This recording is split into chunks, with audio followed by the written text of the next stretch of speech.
Good evening, everyone. As promised, we're going to get started right here at 5 p.m. We've got a lot to cover today, so we want to make sure that we get started right away. My name is Andrew Linn. I am the Chief Information Security Officer here at Orrstown. I've been in information and cybersecurity for over 25 years. I have with me today my colleague, Keely Wachsmuth. She is the head of our fraud department. And what we're going to cover today is obviously the topic of fraud and scams. It's on the news. It's affecting probably people you know. It may even be affecting you. It's rampant at the moment, and we're going to describe why that is the case. And then Keely has, she talks to dozens of clients every week who are dealing with these scams and helps them get through the aftermath and in many cases prevent them from falling victim. So she can add some real world perspective on how it's impacting our clients, and then provide some tips to help protect yourself in this environment we're in today. So let's jump right in. So the most significant fraud event in history, and let's call it modern history. We won't go back to the Stone Ages, but the most significant fraud event in modern history really had nothing to do with fraud at all, at least the catalyst of it. And that event was COVID-19. Um, COVID-19 created a whole new generation of fraudsters. And they arose from a couple of different perspectives. One is, if you remember, the government was doing a lot of stimulus projects. They were offering PPP loans to small businesses with the opportunity to get those loans forgiven if you met certain criteria. They were sending out stimulus checks to all Americans in order to try to stimulate the economy. And a lot of people saw that as an opportunity to try to defraud the government. And it created a tremendous amount of fraud in both those spaces, both those consuming and stealing stimulus checks to those that were submitting fake loan businesses that were looking for PPP loans in order to get money out of the government. It also enabled fraudsters to take advantage of the uncertainty and fear that I think many of us had as part of the COVID-19 epidemic. Nobody knew in the early stages what to expect or how long this was going to go on, and there were shortages of supplies, and the fraudsters took advantage of that fear to perpetrate additional fraud. And then there were those who were just plain old out of a job, especially those in the hospitality industry. Think about restaurant workers and hotel workers where people weren't traveling. People weren't allowed to go out and eat at restaurants. And so there were a lot of people who were affected who just couldn't work, and they were looking for ways to make money. And sometimes, committing fraud is an easy way to earn a couple of bucks, and people found that it's so easy, they just continued to do it. So all of those things kind of created this plethora of new fraudsters that have flooded the market, and not just in the United States, in other countries as well. But that was just the beginning. COVID-19, it was just practice for something that is significantly more sinister. And so what I'm showing you here is a picture of what is called KK Park. And it's in the country of Myanmar in Southeast Asia. And this is a complex of, as you can see, literally dozens, if not hundreds of buildings. And originally this was built right before COVID by Chinese organized crime in order to, they were going to open up a resort and a casino. And of course they were looking to, casinos are pretty lucrative, but they were also wanted to use that as a front to launder money. Well, then COVID happened, and guess what? People weren't traveling. So this huge infrastructure and all these buildings that they've invested money in were not earning any money, and they were trying to figure out another way to repurpose these facilities. And that's when the fraud factory or these scam farms were created. And so all of these buildings that you're looking at today, today, host hundreds of thousands of enslaved people, those who've been human trafficked over the border from other countries with promises of jobs or other things, are now held captive in these facilities, and they are beaten and forced to scam basically 18 hours a day. They're allowed to sleep 6-7 hours, and then they're back at their computer scamming again. And so here's pictures from inside some of those facilities, and you can see the computers are just lined up, one right next to each other, awaiting people to be sat in those chairs and be forced to scam all day long. Here's pictures of those actually sitting in front of these computers, and they're given scripts of exactly what to say and who to go after and how to execute this scam. Some of them are short-term scams, some of them are long-term scams, and Keely will cover some of the popular ones that we've seen here. But it really is it's a human trafficking and slavery expedition now. And so I have a short video here that I'm going to play. It's about 5 minutes long that will give you some insight into how this is working. In some of the earlier sessions today, we've heard a little bit of feedback from a few folks who said, I can't hear the audio or the video is stuck. And so if that happens on your computer, it's likely a local issue to your computer or your internet connection. Don't worry. We will send, after this is over, the email we will send out will have links to these videos so that you can be sure to watch them. So let's jump right into this one right now. It is April 14, and these 270 Ethiopians are attempting a brazen daylight escape from Myanmar. Some have been here for more than a year, lured to Thailand with fake jobs and then trafficked over the border to work in notorious scam compounds run by sophisticated Asian crime syndicates. Ahead of them is the Moi River and Thailand. The soldiers are from the democratic Karen Buddhist army, which controls this slice of Myanmar. The guns won. The Ethiopians were forced back. This is scam country. On some estimates, more than 100,000 people are enslaved in Myanmar compounds. Some can buy their freedom for thousands of dollars. Most can't, so they are forced to scam under threat of torture. These are the people who send fake friend requests from good-looking Facebook profile pictures, or tip you off to surefire investments, or ignite lonely online hearts with flattery. Mafia profits from scams emanating from Southeast Asia alone may be in the tens of billions of dollars a year. We've come to the Thailand side of the border to a town called Mae Sot. It is a gateway to dozens of scam compounds just over the river, and where, since early this year, something quite remarkable has been happening. Under pressure from China, whose citizens make up a good many of the scam workers, and also from Thailand, whose historical inaction and corruption at the border has allowed the mafia to flourish, more than 10,000 people have been freed to go home. Each day they've been packed onto buses and brought back into Thailand, where embassy officials and NGOs have been waiting with plane tickets home. The Ethiopians in their exclusive footage were among the people brought down from the compounds and put into holding camps. The thing was, their government wasn't coming for them. At Mae Sot Airport, we spoke with a group of Bangladeshi men in their first minutes of freedom. My name is Munna. I am from Bangladesh. We work in Dubai as a civil engineering job. Few years ago, I got an accident by motorcycle. So I want to come Thailand for Bangkok for treatment, medical treatment. Instead of medical treatment, Munna says he was abducted over the border to Myanmar. On the way on the seat, he showed a gun like this. Hey, don't talk. Just sit. Don't talk. Don't shout. If you shout, I will fire you. We've been given special access by the Thai military on a comprehensive border patrol. It's their job to stop people being smuggled into Myanmar and to stop people coming back the other way. ทุกเวลาเมื่อสั่งพร้อมออกก่อน24 ชั่วโมงเพื่อดูแลความสงบเรียบร้อยให้พี่น้องประชาชนชาวแม่สอดและข้ามชายแดน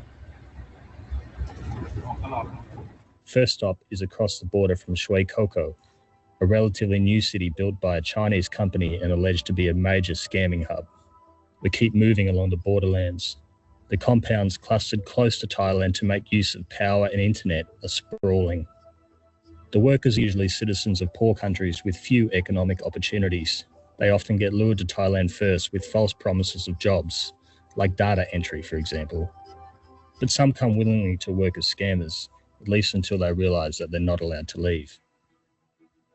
มันเป็นครั้งแรกที่ผมไปรับชาวต่างชาติที่ท่า28 บ้านช่องแคบเห็นเขามาทั้งหมด260 คนผมเชื่อว่าผมเข้าใจว่าเขาตั้งใจมาบ้างหรือโดนหลอกมาบ้างแต่ผมในใจผมคิดว่าเขาคือผู้หลงผิดเขาข้ามมาเขาได้กลับบ้านเขาเราก็ Once in Bangkok, they can be driven around here at Mae Sot, sometimes crossing the river in small boats.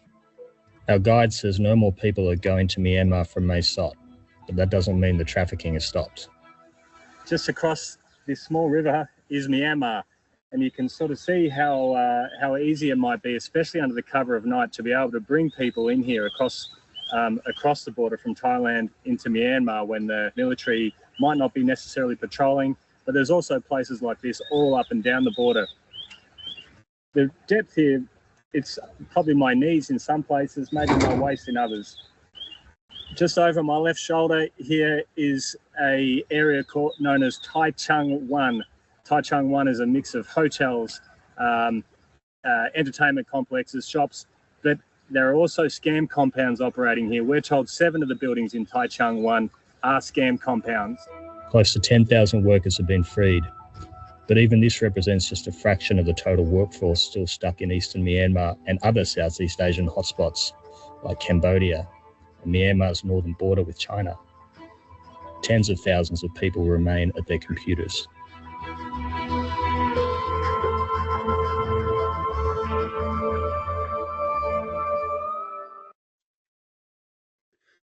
So obviously not a pleasant situation, that there are real people that this is their life, that they have been enslaved and they are forced to scam.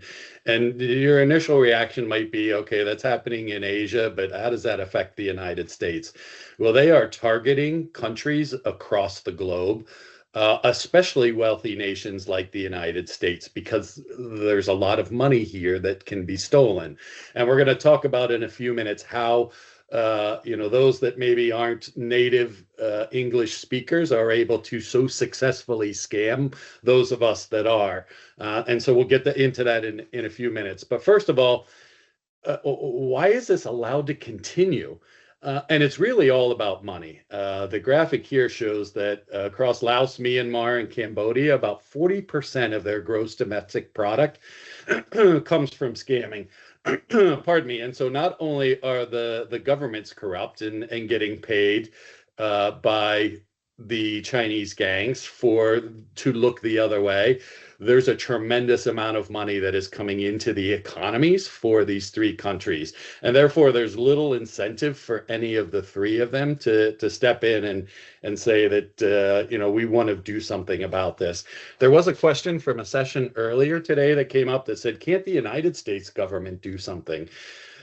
If nothing else, filter out these scams before they get to the United States. And that is a really complicated question to answer. Do we have the technical capability to do that?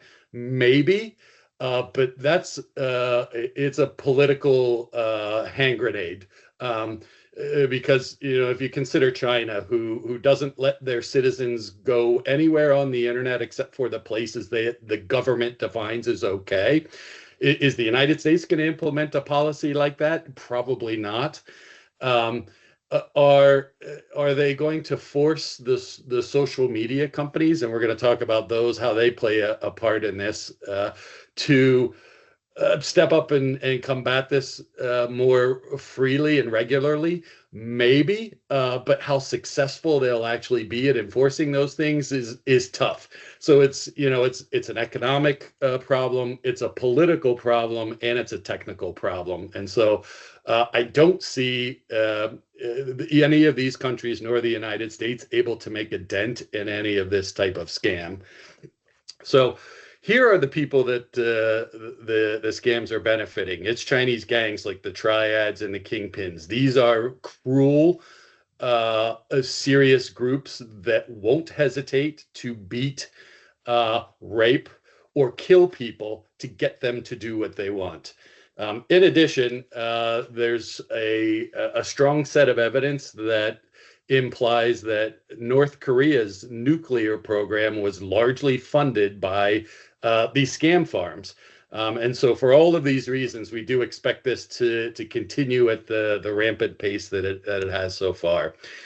So how bad is it? Well, a recent report showed that 3 billion people a week are being scammed. That's essentially half the population of the world. So that means you and me and everyone on this call has a 50% chance of attempting to be scammed every single week. And it's resulting in trillions of dollars lost to consumers, to businesses profiting these gangs. And so that kind of money does not provide any incentive for anybody to stop this type of behavior. So how are they targeting people?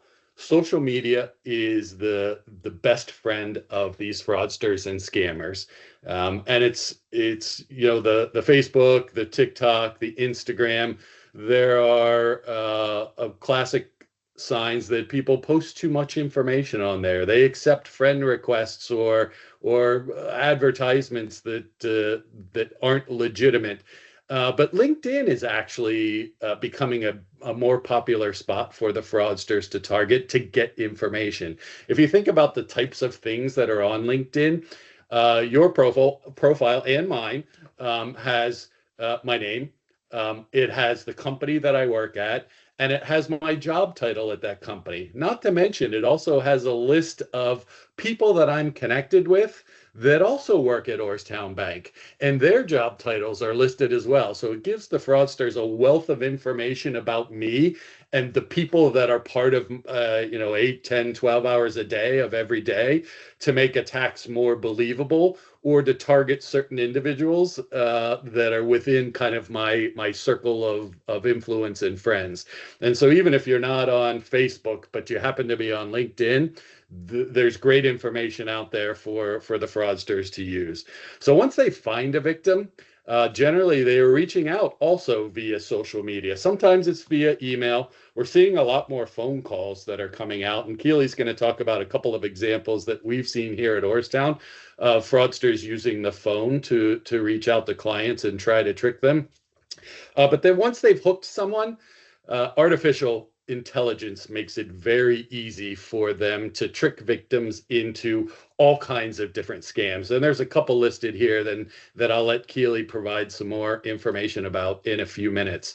So AI has made it much easier for these scammers. I mentioned earlier, how do non-native English speakers interact with people in the United States, who most of us are native English speakers? AI makes it really easy. You can speak any language, and you can speak any language fluently. And we're going to dive into AI a little bit more in a few minutes. There are some things that are changing, though, with scams that we've noticed, at least in the last 12 to 24 months. The first is that scams are becoming more focused and easier to do impersonations and deepfakes. And one big part of this is the fact that over the last 10 years, there's been so much identity theft. You think about the Equifax breach, which was, it's probably about 10 years ago. Equifax is one of the credit bureaus that has all your credit history and a ton of sensitive information about you. According to most reports, 1 in every 2 to 3 Americans' Social Security number and a lot of sensitive information was stolen as part of that breach. So the fraudsters now have a tremendous amount of information about all of us, and they're using that information to craft scams that are more believable. For example, if you look at the message that's on the screen here, it includes the person's Social Security number. It includes their address. And those are all included specifically by fraudsters to make this scam more believable, that if they're pretending to be Orrstown Bank and they're providing information that you think only Orrstown Bank would have, you may be more likely to believe that it is legitimately Orrstown Bank that's contacting you, because how would anybody else know my Social Security number? Well, unfortunately, it's been compromised so many times that the fraudsters are using that information to craft these attacks. Additionally, we are seeing scams taking a much darker turn. If you look at the email snippet that's shown on the right here, and this is a real email from a real person, a gentleman named Frank got this email, and that is a picture of his house that's in this email. And the email basically says, if you don't do what we want, we know where you live. Here's a picture of your house. We will come and visit your family, and et cetera, et cetera. And that's really scary. It would be scary to me if I got an email like that. But the reality is that the scammers don't have to be anywhere, even physically close to you. You think about Google Maps. They've got that street side view where you can move around and see both sides of the street and people's houses. It's really easy to take snippets of that. If you've stolen the address where they live, you can get a picture off their house off the internet. And therefore, they're using these tactics to make these more believable and scare people into doing what they want without thinking it through. So let's jump into AI a little bit. AI is making scammers' jobs so much easier, and I'll give you a couple of examples. So here's one deepfake video. Let's start with this one. Second youngest son. He's suggesting it came out of nowhere. What we subsequently learned is it may have come from the former president or his legal team acting in bad faith. This is a deepfake example of what is possible with powerful computer and editing. It took around 72 hours to create this example from scratch using extremely powerful GPU. It could be improved with more computing time, but 90% of people cannot tell the difference. Pretty good, right? There are some subtle clues. For example, you'll probably notice that the audio coming from Anderson Cooper did not exactly match with the movements of his lips. But to most people and those without a discerning eye, that could easily pass off as legitimate content. And like I said, AI can text, chat, or talk fluently in any language. Doesn't matter what the language is. It can speak them all. It was designed specifically to be able to speak and understand human language. We just saw we can create, fake videos. We'll show in a minute some face swaps and just how powerful AI can actually be. The other thing that scammers like a lot with AI is that if they are interacting with a victim and the victim is asking questions, they can actually let AI answer those questions. That the people running these scam farms don't have to train all their people to be completely fluent in what the scam is and how it works and how to answer questions, because AI will do it for them. So here's two other videos. One of them is kind of fun, and the other one a little more serious. Here is Donald, here is Joe, my best friend, my best bro. Politics aside, on a spree, living life, just you and me. Doing things, making fun, drinking cocktails in the sun. Here is Donald, here is Joe, my best friend, my best bro.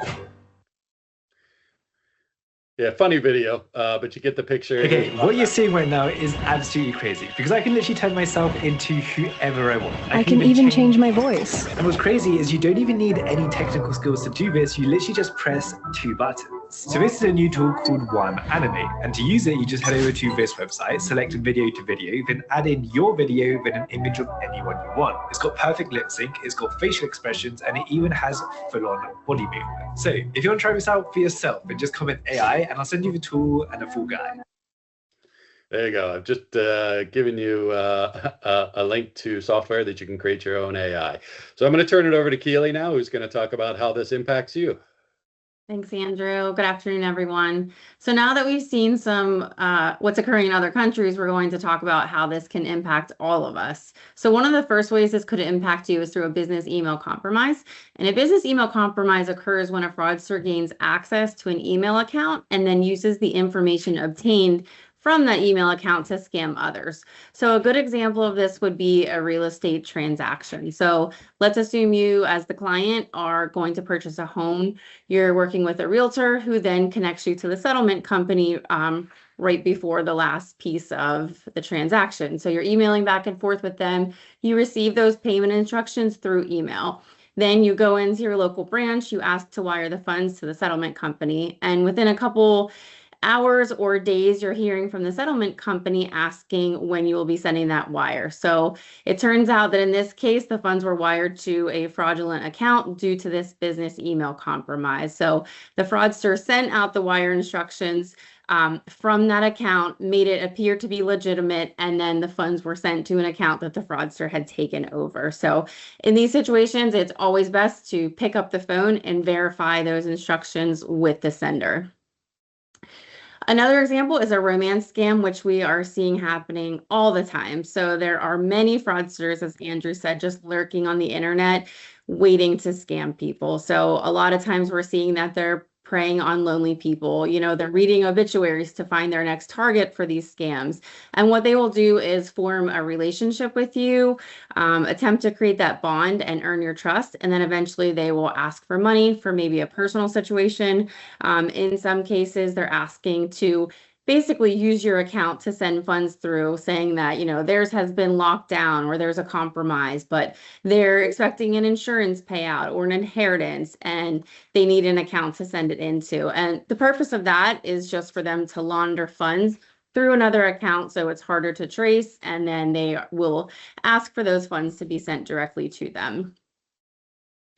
Another example is an impersonation scam, and Andrew touched on this briefly earlier. So a great example is actually happening right now with many local banks. So the fraudsters will contact bank clients acting as though they're calling from the bank in regards to a fraudulent charge on your account. So they will ask for sensitive banking info, usernames, passwords, to multi-factor authentication codes to gain access to your online banking. And they will make you believe that you need that information to provide to them in order to stop the transaction to protect your account.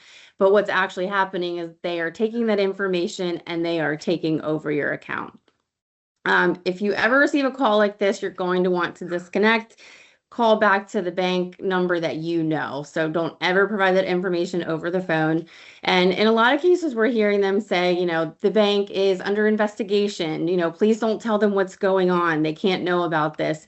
Anytime you hear something like that, it's 100% a scam. They don't want you to tell us because then, you know, the scam is over, the account's locked down, and they can no longer gain access to it. The last example that I have is a pig butchering scam. And this is a long-term type of fraud where they're really taking the time to build trust with their victim. And this is occurring through dating apps, social media. We even had a client report that she received a text message from a wrong number, and they started a whole conversation with her on, you know, an investment opportunity that they had and why she should invest and how she could make all of this money. So that's what they're doing. They're building the trust. They're persuading people to invest in these fake opportunities. Crypto is a huge one that we hear.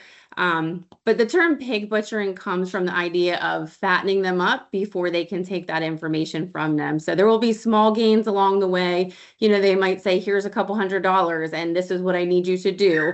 And then they'll move in for that large sum of money. So these investment scams can take a lot of money from people's accounts very quickly. So how can you protect yourself? First and foremost, review your accounts and your statements regularly. Check your online banking daily if you have that ability. If you don't, make sure you're checking your bank statements when they're coming out monthly. Banks do have protections in place if it's ACH activity, if it's check fraud. It just has to be reported within a timely manner. Pay attention to red flags. So here's a few, but there are many, many more. But urgent requests, you know, threats. That's one of the biggest tactics that scammers use to make you think, you know, you have to act now. They don't want you to put that thought into it and they want to quickly obtain that information. Requests asking for personal information or authentication codes. Banks will not call you and ask for a username, ask for a password, ask for your 2 multi-factor authentication codes. So if someone's asking for that information, it's definitely a red flag. Hang up and call your bank directly. Promises that appear too good to be true. An example is Publishers Clearinghouse scam. We see that happen a lot with clients coming in with a letter stating that they won Publishers Clearinghouse, but in order to obtain the $200,000 that they won, they have to pay $10,000 in taxes first. And then unexpected emails, texts, or voicemails, especially those with a link or an attachment. I always tell people don't click links unless you know the sender, don't open attachments. A lot of those can have malware attached to them. There's key logging software, and they're, attempting to obtain your information to be able to log into your account and take over. Consider protecting your credit file by locking your credit file. So you can lock your credit by calling any one of the 3 bureaus, and they will share that information across the credit bureaus. There's no downside to doing this. It does offer you protection. However, if you do go to apply for new credit for a loan, you will have to find out which agency that bank pulls from, and you'll want to unlock that credit temporarily so they can run your credit for that request. And again, if you're unsure, contact your financial institution. Don't feel like you have to give information over the phone. It's always best to disconnect. And, we've had people call into the call center and they're not sure about it, so they'd like to hang up and call back again. Or maybe we're making an outgoing call to them and they don't feel right. And we encourage them, sure, hang up, call us back so you feel better. And last but not least, common sense is your best defense. So, just stop and think for a moment. Does it make sense? If any of these red flags are there, you probably want to disconnect, call your bank, ask for another opinion, but definitely do not give out any information. All right, I'm trying to get that in quickly. I don't know if we have any questions here in the chat. I don't think we do. Okay. Yeah. If questions do arise, give us a call. We'd be happy to talk you through any concerns that you have. We certainly appreciate your time and hope that you found this information useful. Everyone have a terrific evening.